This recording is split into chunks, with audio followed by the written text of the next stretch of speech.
Okay, now moving on to a suggested writing structure.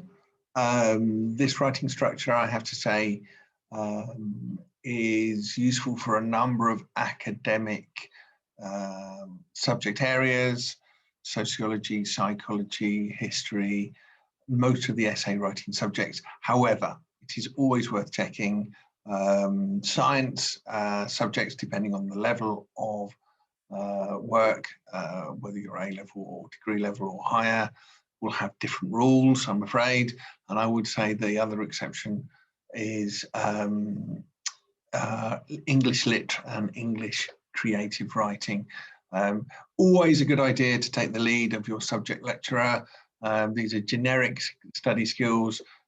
They mainly are relevant, and it's always worth checking whether in the individual assignment case something like this should be followed. However, this is the one I would recommend, certainly for my sociologists. And we have an essay title here, and just go through on this form how we would look you to do this. So, question: to what extent does postmodernism offer the most useful perspective in understanding how our society works? So you would break down the question. It is looking for an amount, an extent.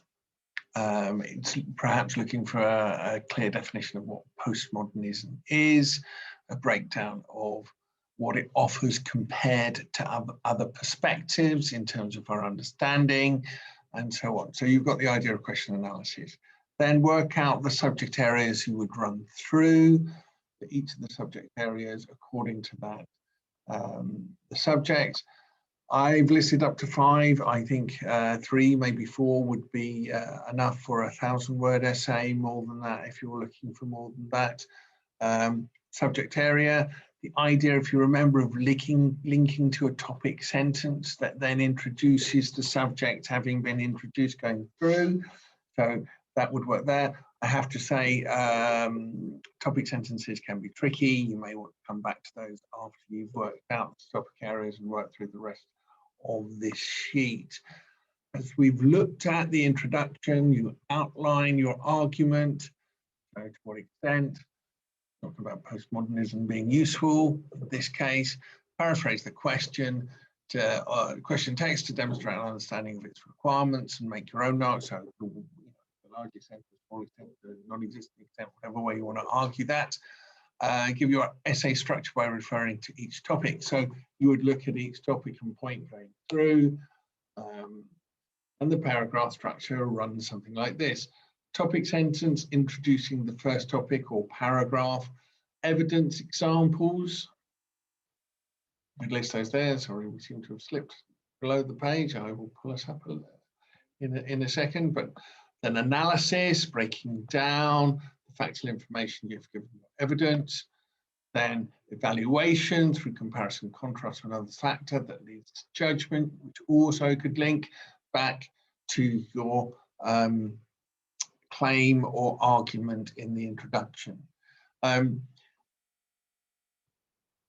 then you have a plan for each of your paragraphs going through.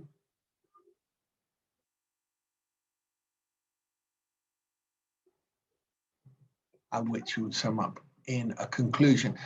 Have a go.